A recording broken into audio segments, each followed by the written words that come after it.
Okay, we'll keep track for you. We've got a special guest today, our friend Scott Hambrick, who's been with us before. He's back with us again. We're going to talk about online great books and the culture war and how to save the nation potentially.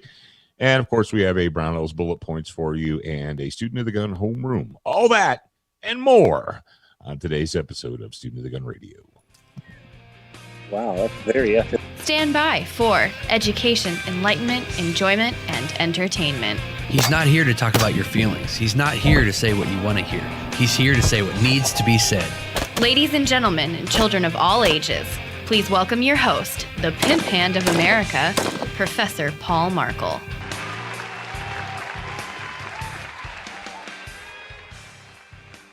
Hambrick with Jared Markle, with Zach Markle, and with myself, coming to you from high up top the mountain in Wyoming. And it looks like Scott is sitting. It must be a gorgeous day there in Oklahoma, huh, Scott?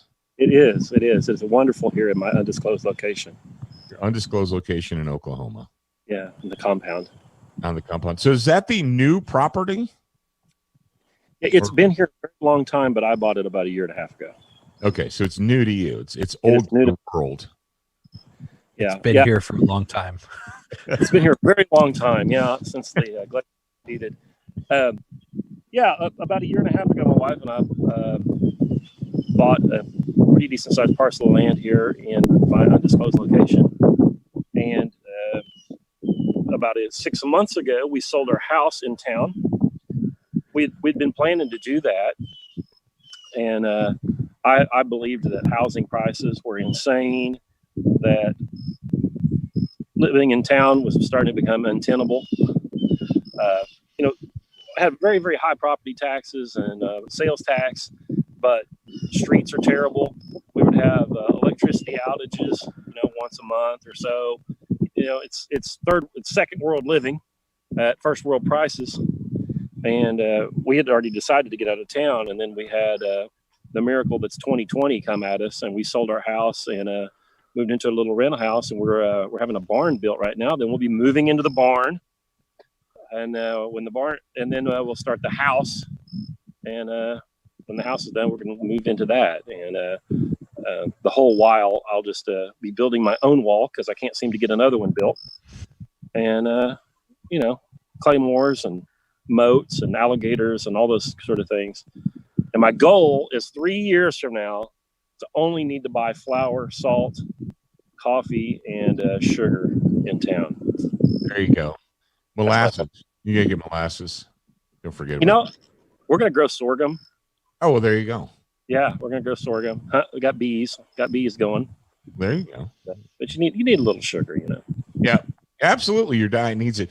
And unfortunately, we have people that are on our side. And I didn't mean to go all like barbell logic, health and stuff. But unfortunately, we have people that are on our side who still are buying into the the big media advice as far as eating. We were with somebody the other day, and they're a military veteran. They're pro QA, and they're all that. And he said something about, I got to make sure it's fat free because I no fat in my diet and so forth. And I was like, your brain needs animal fat. Stop that nonsense. And he looked at me like I was stupid, and I'm like, stop getting your health news from CNN or the FDA. Yeah. Your brain needs animal fat. And for all of you out there, your brain needs animal fat to function properly. That's why vegetarians and vegans are all lunatics. And that's and your brain also needs nicotine, I think. Well, when you tell people that nicotine occurs naturally in carrots and broccoli, they lose their crap. They're like, "No, it doesn't." Yes, let's start smoking carrots. Start smoking carrots. It's like it's in plants. No, it's not. It's only in tobacco. Okay, scientist. Right. Okay, there, CNN scientist. I got you. Yeah, we bought this property. Like I said, it was almost 18 months ago, and it had been a plan of ours for some time. I sold a business I had about 2 years ago, and this had been a plan that we had because I saw a failing culture, and don't really want to get caught up in that when when the rubble falls on us. And 2020 has helped me help validate my decisions and my opinions. Wasn't too long ago on the Online Great Books podcast, my partner Carl and I read and discussed this essay by Herbert Marcuse. He's one of these philosophers that's a member of the Frankfurt School. You heard of the Frankfurt School? I've heard of it, but hit me to like what the foundation is. Well, they are where a lot of the identity politics and the modern progressive movement comes from in terms of the ideological underpinnings of it. Marcuse wrote this essay, and I think it was in like 66 or 67, called oh my god, I just forgot the name of it, but it's on toxic tolerance. Called on repressive tolerance is the name of the thing. And his idea is that society is oppressive.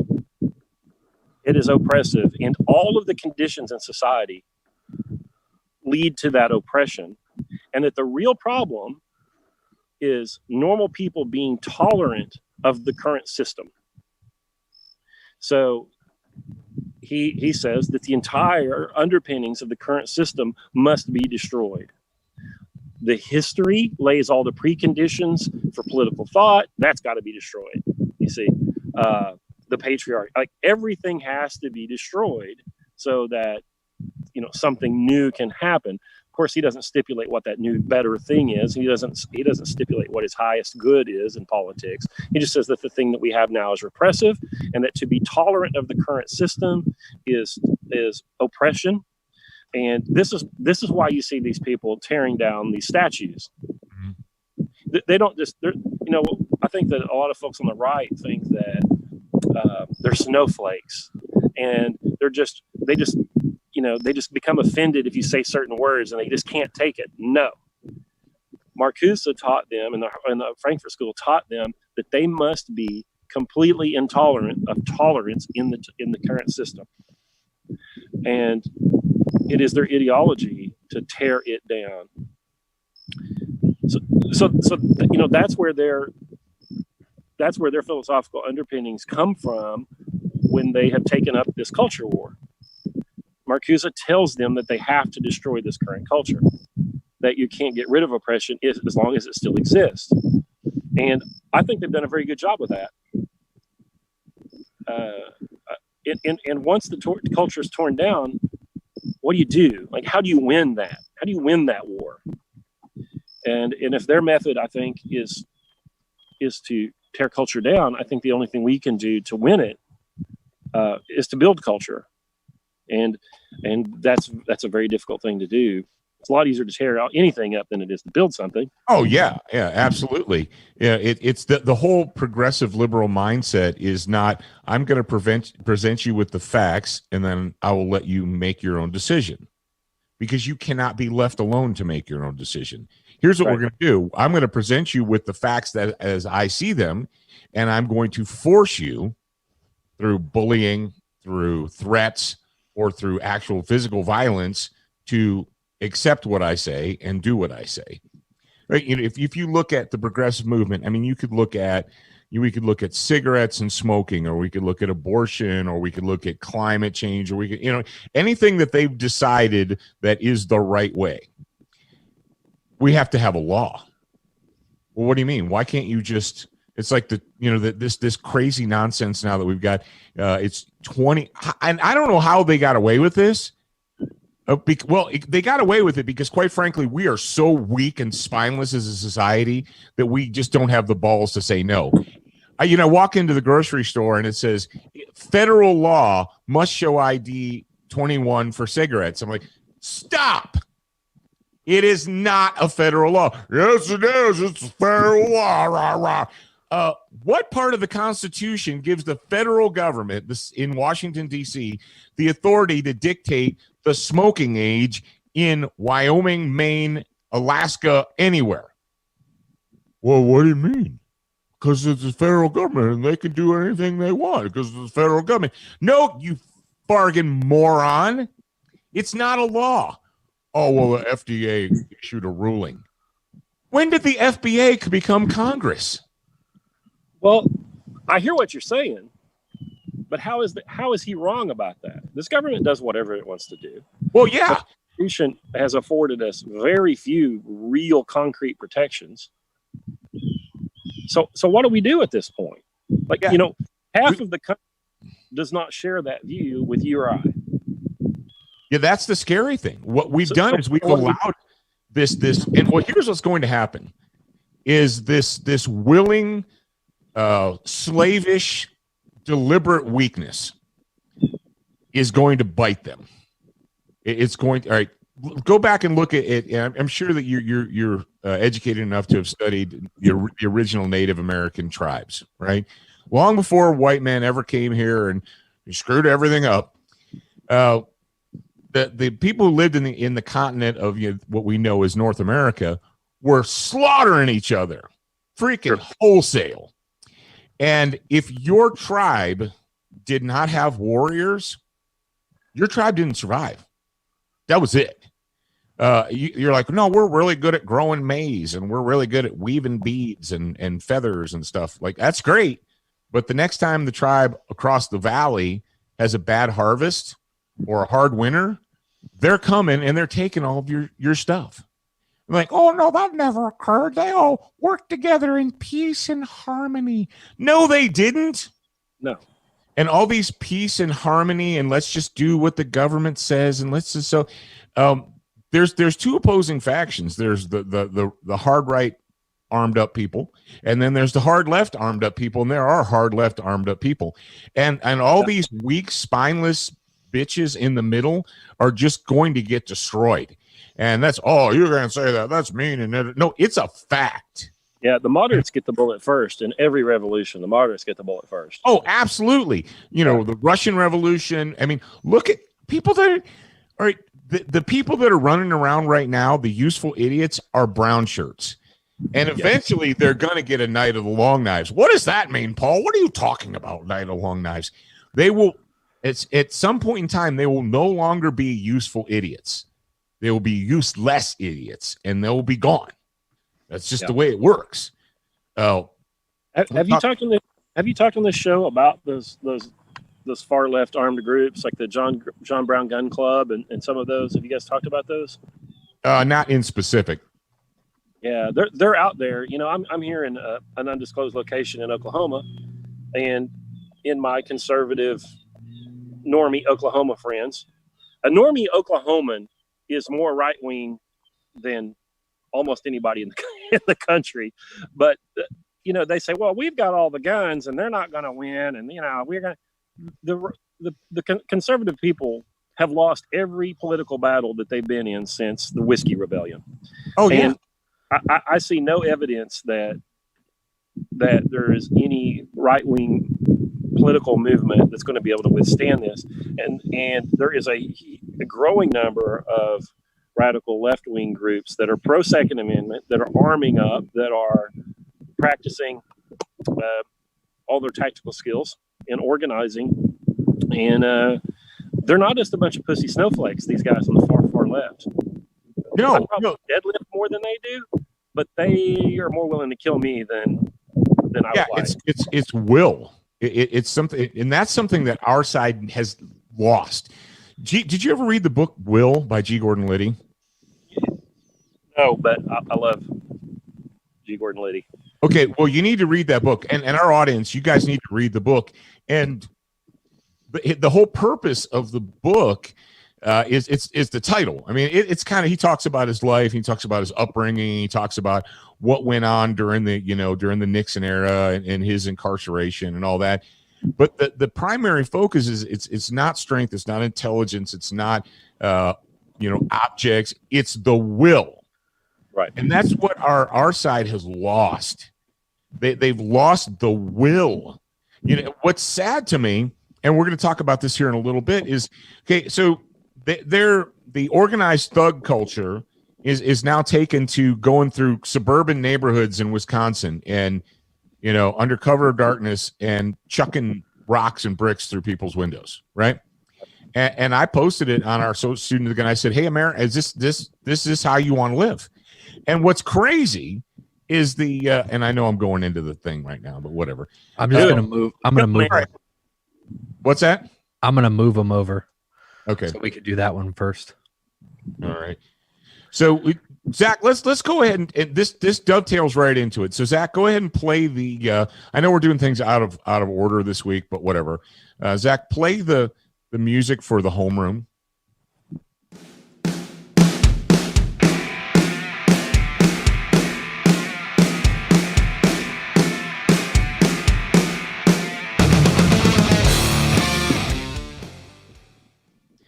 All right, so this is a story from Fox News 1 day ago. Good. Wisconsin protesters terrorized residents by throwing rocks into homes. All right. Police urge residents to shelter in homes, lock doors, and move away from windows. So that's where we're at now. We've got the police, rather than say, oh, all these thugs are running around loose in neighborhoods, let's scoop them up. Let's drive into the neighborhoods and engage them. Nope. Why would they, though?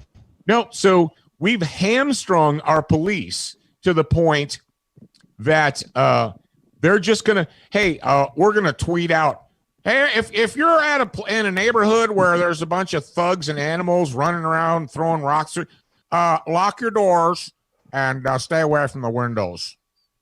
Yeah. And then go to Lowe's tomorrow to buy glass. What? The police are advising you to grab your ankles and kiss your ass goodbye. Yeah, hide in your house. That's the advice now. And that's possible, Professor, that the police hierarchy is infiltrated. You think? You think? So either let's talk about that. They are either a bunch of pussies, completely incompetent, and incompetent. I don't think that's the case. They're highly trained. They have equipment. They have funding. I know. I don't know about that, but okay. Oh, okay. I highly trained in social justice. Yeah. But they lack the will. And I don't know if that's the case. Maybe some of them do. The rank and file might, or they're infiltrated. Their leadership's infiltrated, and the good folk are hamstrung and unable to do the job that they'd like to do. The good folk have left because what? Okay, if any of us on the show were a cop and we had to deal with what was going on, and we literally couldn't make good decisions that we knew were good decisions because we were either going to be prosecuted for those decisions, or the threat of protesters showing up at our houses and threatening our families, then what is under the bus? Yeah, the chief's going to throw us under the bus. Then why would we stay in the force? If we would not make a positive impact, and that's the whole reason that people like us would be there, then why would we stay? Yeah, well, I learned a long time ago when I was a police officer, the weird thing about being a street cop is that you have kind of this weird symbiotic relationship with the bad guys, because the bad guys are like, well, we're going to do what we got to do, and you're going to try and catch us. And sometimes you're going to catch us, and sometimes you're not going to catch us. And sometimes when you catch us, we're going to fight, and then I'm going to end up in jail or the emergency room first and then jail.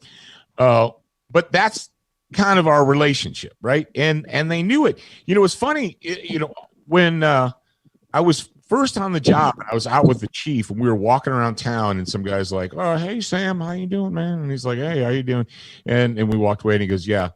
He said, I've arrested that guy like 10 times. I was like, really? He goes, the last time we fought, and there's a dent in the hood of the car that matches his head perfectly. And I said, well, he was all friendly to you. He goes, yeah, he's all friendly to me now. And people are like, oh, it's barbaric. No, that's what they understand, and that's what they respect.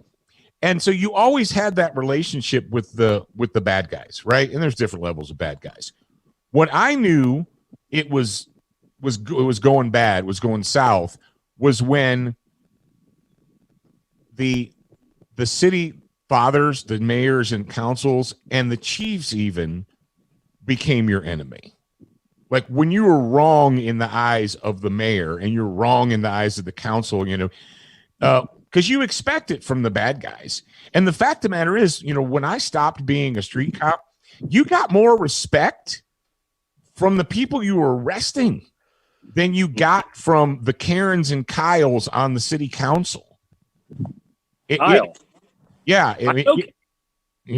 It got to the point where, and I wouldn't, I've said this for years. I mean, I haven't been a cop for a long time, but like 10 years now. But I said I wouldn't go back for all the tea in China. There's no way. I have a question. Hasn't the name Kyle been fixed now? Oh, well, yeah, kind of. Well, or We can't make fun of Kyle anymore. Carl. Oh, so here, I mean, this is, we're talking, we always talk about being dangerous on demand. And people are like, well, and the reason I got to this, the reason I wanted to talk about this is because we shared this story, right? And I said, is this what you want for your country? You want to hide in your homes while thugs run wild in your neighborhoods? And the crazy thing is, so people jump in, they're like, oh, well, what are we supposed to do? Or, if you do anything, the DA will crucify you. Or if you fight back, they'll arrest you. So you've lost. You have surrendered. That mentality is a defeatist surrender mentality. So I cannot protect my home. I cannot protect my family because I'm afraid that an out-of-control DA is going to prosecute me for fighting back against a gang of thugs in my neighborhood. How did it get that way? How did you get an out-of-control DA? How did you get a mayor who's going to throw you under the bus? Now, maybe in this case, the police were urging the residents to shelter in their homes to keep them away from the tear gas that they were shooting into the crowd. Who knows? Maybe. Very generous. Do you really believe that, Jared? Well, it says that they deployed tear gas at least twice into two whole times. Yeah, how about at least twice. And but as I'm reading the story, I had another question pop up, and I think that this is actually good. As this story unfolds, the department is sharing live video footage of the event. Mm-hmm. And on one end, you're like, oh man, it's ridiculous that we've gotten to the point where police have to justify their actions to the citizens. But then on the other hand, you're like, no, that's actually what's supposed to happen.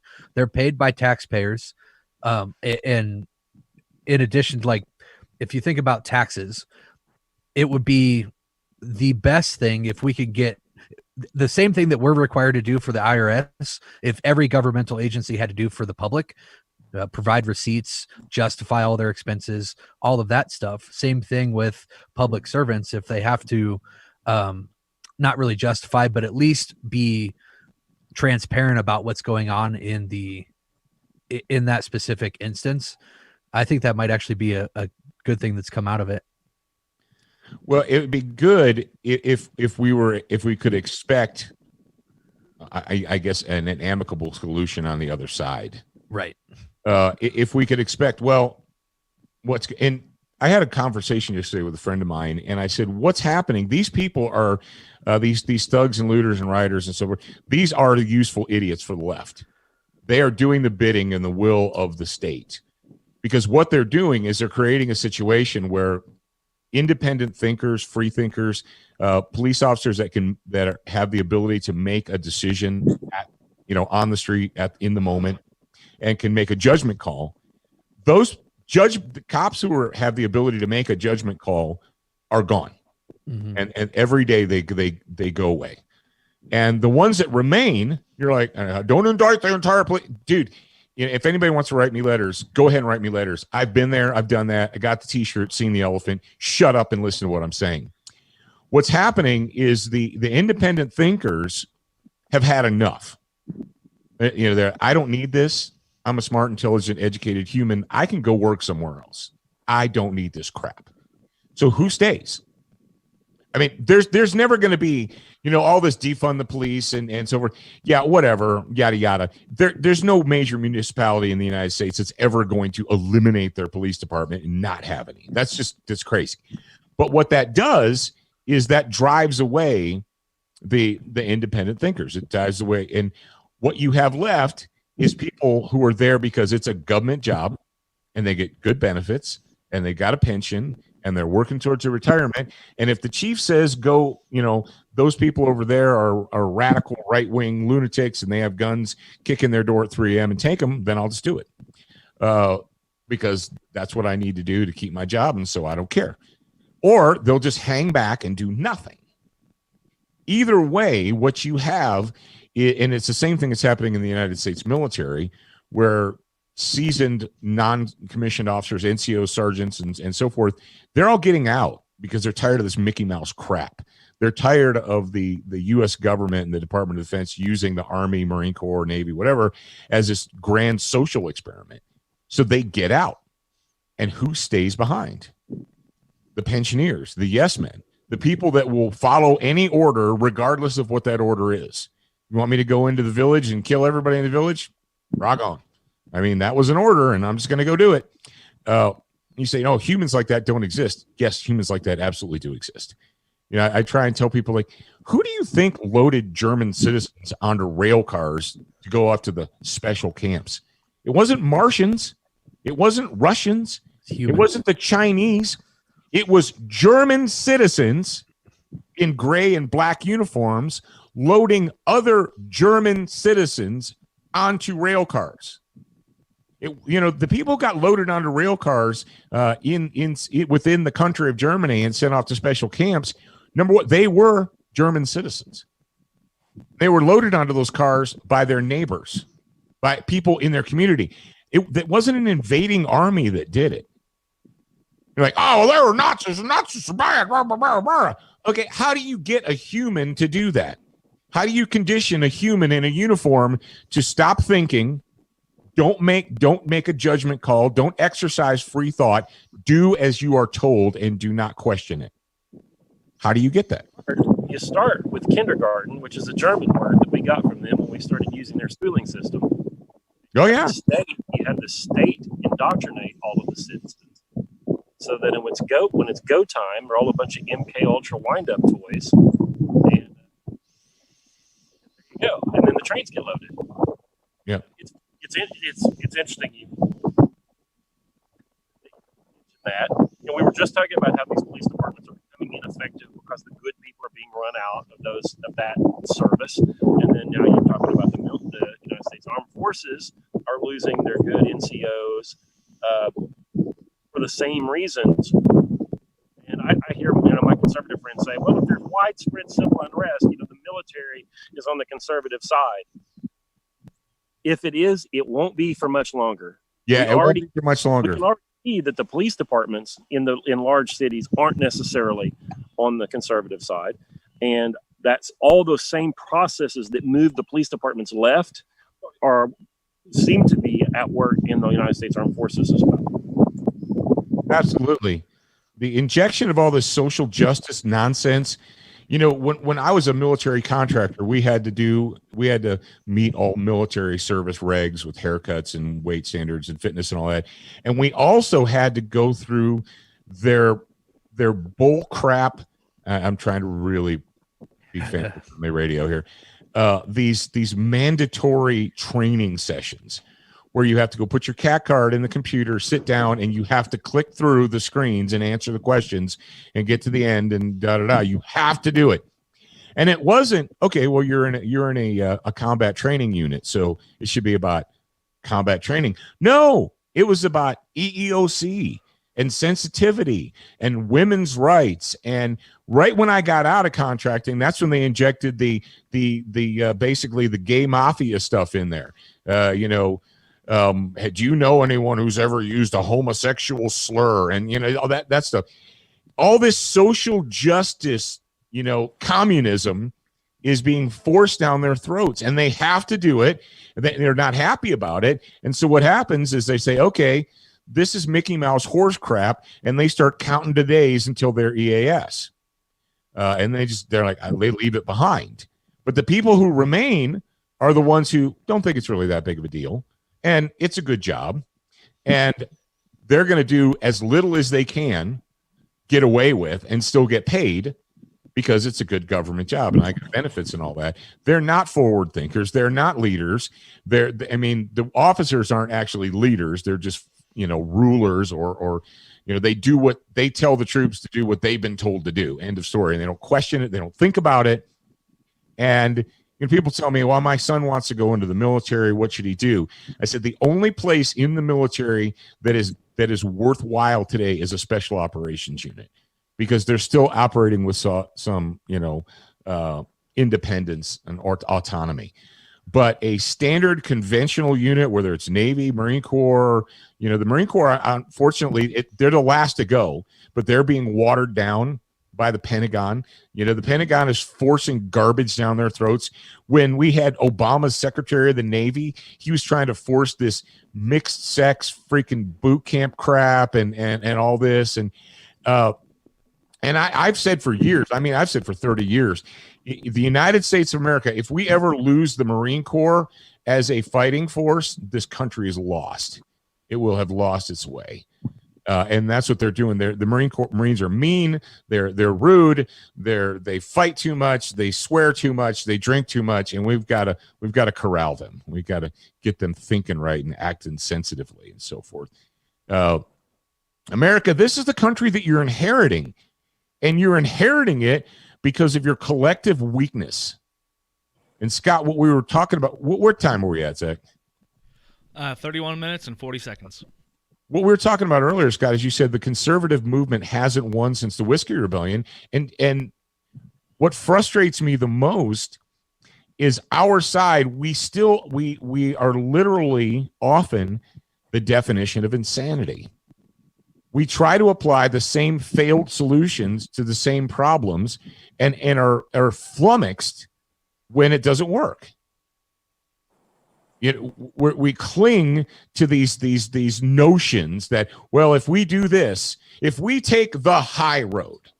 How many times have you heard weak ass bitch conservatives say, oh, well, we weren't going to behave like them because we take the high road? Mother Fletcher, we've been taking the high road for 80 to 90 years, and we've lost and then lost and then lost and then lost and then lost again. It's time to stop taking that advice. Yeah, I think the root problem is that conservatism isn't ideological. It doesn't actually mean anything. It doesn't tell you how to make decisions because you don't have a guiding principle. To say that someone's conservative, the only thing you know about that person is they'd kind of like it to be like 1959 again. It doesn't really give them guiding principles to make decisions with in a new world. Just like being a moderate isn't a political stance.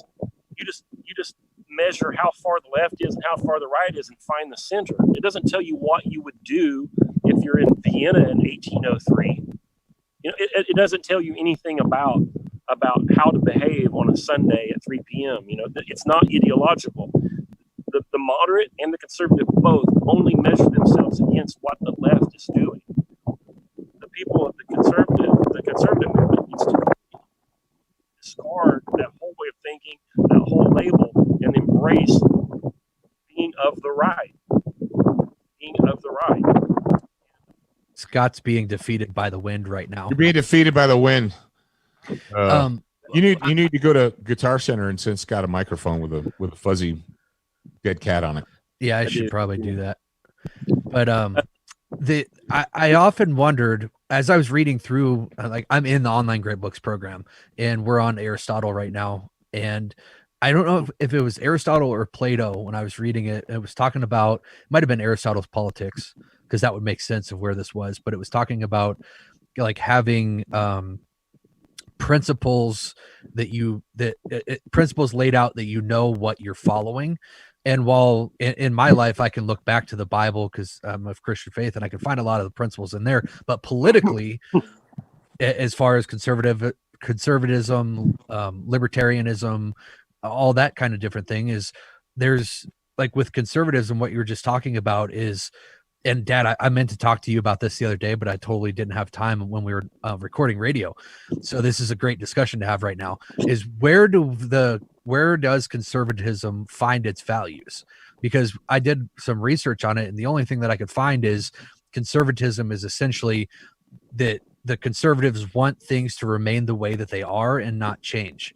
Well, what does that mean? I mean, things now are different than they were in the early 1800s, the early 1900s.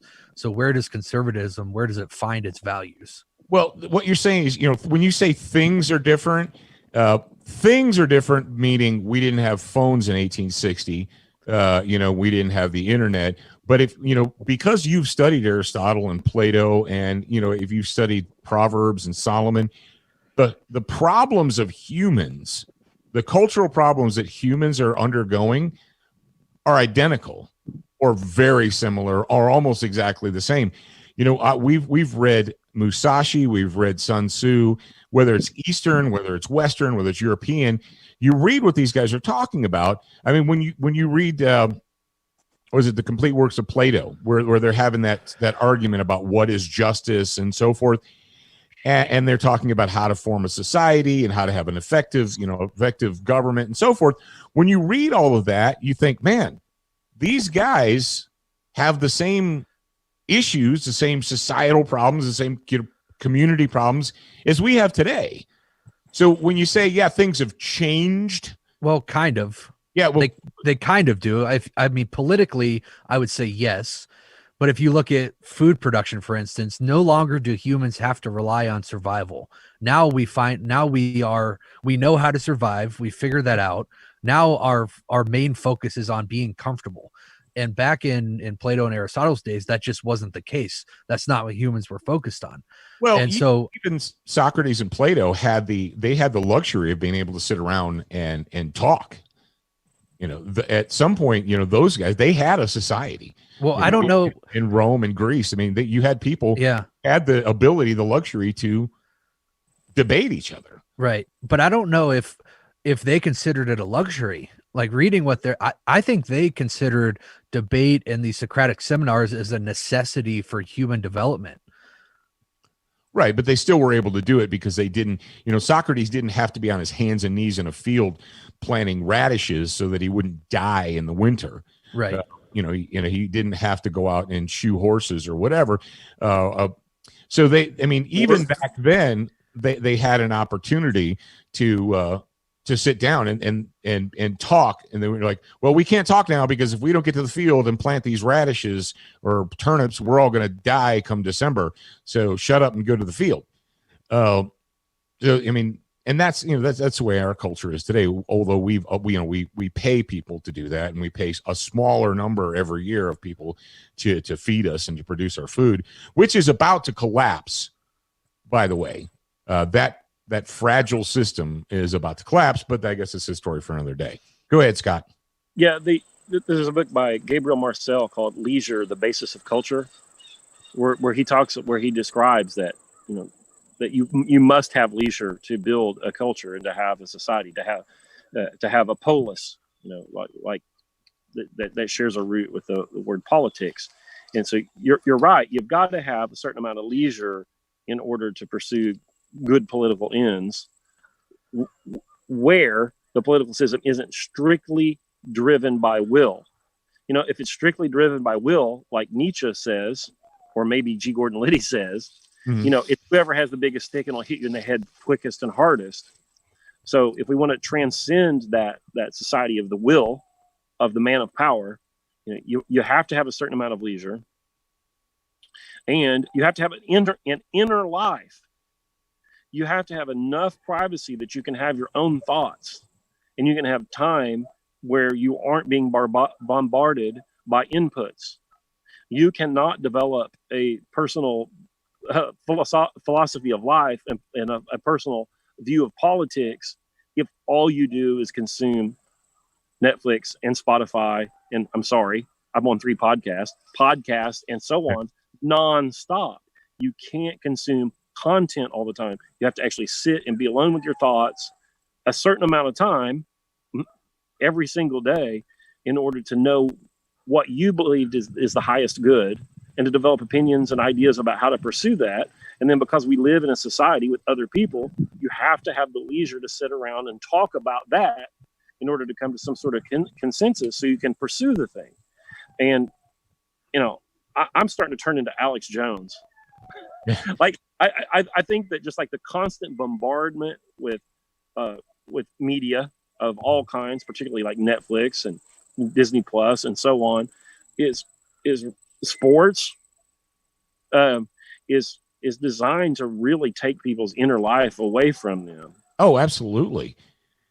And to take so that they don't have their own thoughts, and it makes people much more governable. Well, it's become cliche, the bread and circuses thing it's almost become cliche, but it's cliche because it's actually true. Yeah, I believe so. I'll tell you what. Oh, go ahead. No, I was gonna say they figured it out 2,000 years ago. They're like, okay, the peasants are going to get restless. We got to figure out a way to keep them from rebelling, even though they're starving and we've got these massive debt and wars and so forth. But we've got to keep the people complacent. How do we do that? Well, get them addicted to opioids, put phytoestrogens on all their food, so that you depress their testosterone counts. Yes. And, and get them addicted to this stupid device here, and make sure that they play plenty of video games and Netflix, and they'll never stop to think how unhappy they are. It'll be perfect. No, and eat your Soylent, Professor. Eat your Soylent. Your Soylent. Yep. Oh, I'm turning into Alex Jones. I'm going crazy, man. No, it's the curse of what is it's not the curse of awareness. What is it? You know what I'm talking about? Yeah, it's Plato's cave. Like once you see past the shadows, you see what's out there. You don't fit in anymore. The people in the cave think you're nuts. The people outside the cave think you're nuts. You just no longer fit. Once you see behind the curtain, it's just it's the red pill, bro. Yeah, it really is. It is. All right, go ahead, Jared. I was just back to what we were talking about just a minute ago, is kind of spending time with yourself to really figure out what you believe. One of the things that helped me with the content that I consume, I don't do much podcasts or video because we produce podcasts and video, and there's just there's only so much you can do of one thing before you're burnt out. So I do spend quite a bit of time with books, and I watch shows on TV as well. And one of the things that really helped me was talking with Malachi at OGB. He said one of his things that he does is he consumes a piece of content, and then he says, what are the 5 things or the 3 things that I'm supposed to learn from this piece of content? And what you're doing is you're forcing yourself to sit there and think about 3 to 5 things. And that's spending time with yourself, figuring out what you were supposed to learn from that. And while you're doing that, you're actually thinking about, oh, do I believe this? Is it something that falls in line with my current beliefs? Does it challenge my current beliefs? If it does challenge my current beliefs, is it good? Is it in a good way or a bad way? And then it's great for self-development. Yeah, there was an article, Scott, you may have been responsible for this, but there was an article was recently written about, and here's the thing, I can't remember the source, but essentially it was talking about how these helicopter parents and these jazz, tap, tumbling, karate parents need to cool it because their children need quiet time. Their children need unscheduled alone playtime.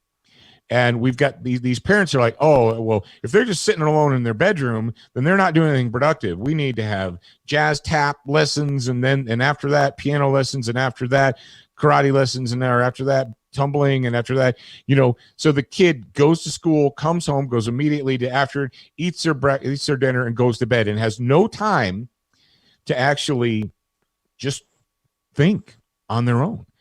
The upshot of the article was it was stunting the ability of these children to mentally develop, to mentally develop their own thoughts, and to have the ability to have the mental capacity to form their own thoughts based upon the fact that they were able to sit quietly in their room. When I was a kid, I would go in my room, and your kids have toys, right? You have your favorite toys or whatever. But you go in there, I would go in there for hours and entertain myself, with whatever I had, Star Wars action figures or trucks or little, Green Army men or whatever. And my parents never said, hey, you can't be in your room, but we need to go to tumbling class and we need to, come on, and you're wasting your time. We have to do these organized activities. And the study or article was that parents, you need to back off. You're really inhibiting your child's ability to learn how to think on their own. It sounds like Comprachicos. Yeah. Yep. It sounds like the Comprachicos by Ayn Rand. Yeah, there's an Ayn Rand essay called The Comprachicos where she talks about how there were allegedly these gypsies in Europe that in the 16, 17, 1800s that would kidnap kids. And they would put these little kids, in a clay jar with just like their head sticking out, and they'd feed them, and they would grow and just be deformed by this jar. And then they would break the jar and then display them at like a freak show. And she says that the way that children are being raised essentially is the same thing. You're essentially putting them in a container that deforms them as adults, and that and we're creating a human intellectual freak show by the strictures that we put around children when they should be more independent and have that alone time and be free to take some risks and so on. Yeah, it's spooky. I think it's right. I've got a friend who's he's 75. His birthday was last week, and I talked to him quite a bit. And he said, I sure do enjoy talking to you, but my son, I just can't have any conversations like this with him. And he's told me this many times. How do I have these conversations like this with my son? And I finally told him the other day. I said, I don't think he has anything to say. Sorry. I don't think he's shy. I don't think there's anything there to say. And I really think that's true. He did not like to hear that, and I didn't like to say that, but I'm tired of him talking about, why doesn't he have a relationship with his kid? Well, there's nothing there. There's nothing to have a relationship with. The kid gets up in the morning, he washes his butt, he gets in the car, he goes to sit in the cubicle, he gets in his car, he comes home, and he watches the show, and he goes to bed. Lather, rinse, repeat. Yeah. He doesn't have anything to tell him. Well, what is a great thing to do, to go by yourself and to have your time to think? I do. No, I'm going to tell you. Oh, I was going to say reloading. Reloading. Oh, we were on the same page. Look at that. All right, Zach, play the music. What music? The Brown Nose Bullet Points music. Oh, first you have to play the video. What We're video? going to play the video first? Okay, I'm sorry. Play the video, Zach. All right, listen up, kids. This format Pay has been attention. totally messed up today. Into the grad program. It's a very non-judgmental group of people. It doesn't really matter. This is some counter-terror tier 1 operator. No, that's cool, but you're just as valued as the guy who just walked in. The Liberty Mastermind has a lot of people who are just those good people who are just kind of trying to find their way and really covet those rights that they have in the way that I do, the way that my family does. You guys actually give a damn about us out here. There's just been a lot of relationships that have been built, and that was the big reason for taking that leap and getting into the grad program. I liked the message, and I wanted to participate in one of the ways that I could, which was to, financially support you. Plus, you get access to content. He is saying everything that was in my mind, and I'm sure everyone else's mind. That's awesome. One knack that Paul has is he has the ability to articulate things that I have felt that were kind of swirling around in my brain, but I could never get them out in an intelligent fashion. And he's helped me to kind of solidify and congeal those opinions so that I could speak to them intelligently.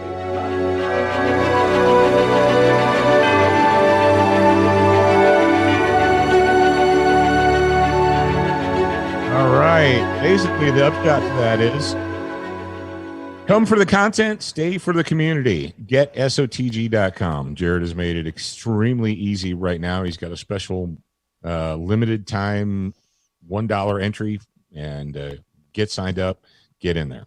Right? Is that what you're going to say, Jared?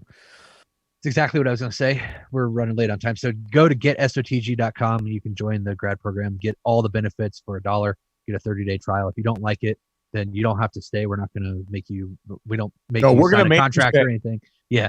You have to, the law. So if you don't like it, then that's fine. If you don't want to be here, then that's probably best. We'll part ways. We'll have a clean part, and then we'll move forward with our life. Let's So- just be friends. What's that? Let's be friends. Let's just be friends. Yeah, it's not me, it's you. All right, Zach, play the Brownells Bullet Points music, please, and thank you.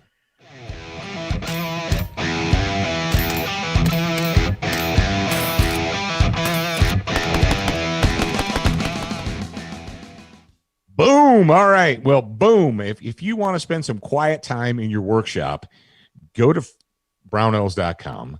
And right now they're running a special on Hornady reloading components, presses, dies, bullets, pretty much everything you need to.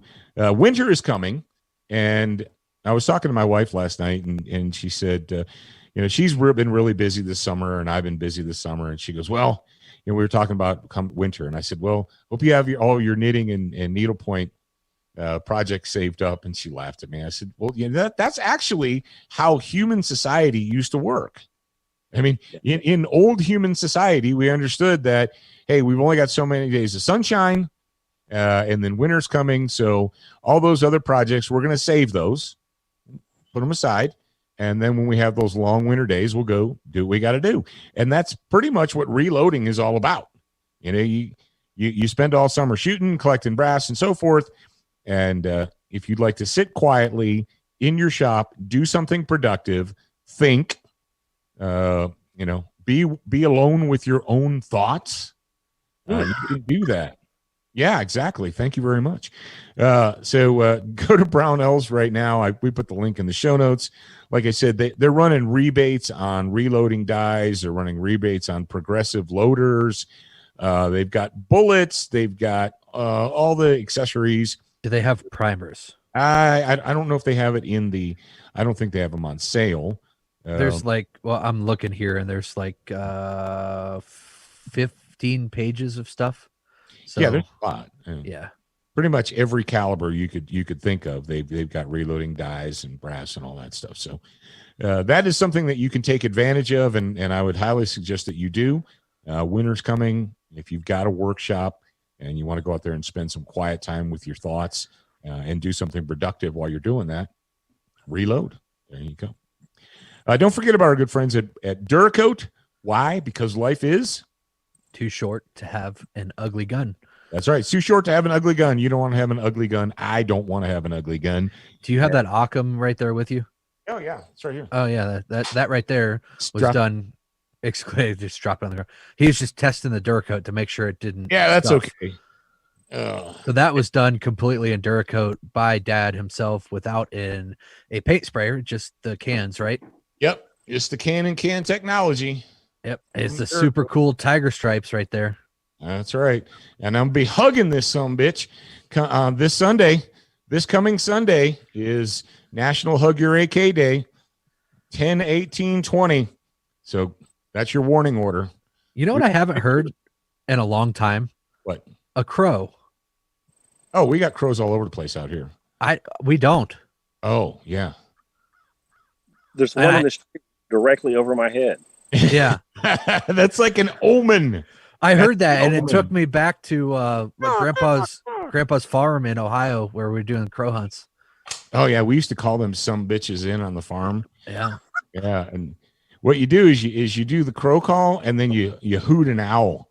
And yeah. Crows are the mortal enemies of raptors, and they hate owls. Like we call them, and they would go hoo hoo hoo, and they come screaming in, and then the next thing you'd hear was boom, boom, boom, and black feathers filled the air. Yes, indeed. Yeah. All right. I think we pretty much. Well, it's a public hour, so we can't go 2 hours. But thank you very much, Scott. Scott, what is going on with Online Great Books right now? Tell us. We have hundreds of people that are reading these works that we've talked about today, Plato and Aristotle, Nietzsche, and so on with us. A lot of folks want to be more well-read and wish they had gotten some of this stuff in school, but didn't. And we help normal people who are cops and nurses and welders and homeschooling moms work through those books. We send them the best edition of the book we could find. We send them their weekly reading goals that they can get done in 30 minutes a day. They take Sunday off. And then once a month, they have a 2-hour seminar with one of our hosts, like Malachi, that Jared was talking about. And we open enrollment on the 12th, I believe, October the 12th. It'll be open for 7 days, and you can go to SOTG.com/OGB and sign up. We'll give you a little discount, and it'll help support this show. And we'll get you through Homer and Aeschylus and Sophocles and Plato and all that stuff. 6 months later, you'll be a different person. Everybody around you'll know it. There you go. You'll actually have something to talk about. Dude, next time we bring you on the show, Scott, I totally forgot what we discussed last night on the phone. We need to talk about how reading these books and like the book, reading the books versus barbell training versus, so next time. Exercise. Yeah, all right, ladies and gentlemen. So go to, what is it? studentofthegun.com/OGB. /OGB, original gangster biatches. Like it. All right. Thank you very much, Scott, for joining us. All right. And all of you guys out in the audience, go to getsotg.com so that you can be here for Thursday and Friday for the bonus hours. And then remember that you're a beginner once. You're a student for life. We appreciate your reviews. If you haven't left a review or updated yours recently, head on over to Facebook, iTunes, Stitcher, iHeartRadio, or your favorite podcast player to voice your opinion. Don't forget to join us at the Student Lounge, a place for like-minded individuals to learn, connect, and support each other. No chicanery will be tolerated. Remember to check studentofthegun.com daily for new, free content and giveaways. Watch, listen, read, shop, and connect at studentofthegun.com. Are you a social butterfly? Connect with us on Instagram, Facebook, and Twitter for new content each and every day at Student of the Gun. Watch Student of the Gun TV and videos from our trusted partners on Roku, Apple TV, Amazon Fire TV, Chromecast, and even AirPlay. Go to studentofthegun.com for direct links, and remember, you're a beginner once, a student for life.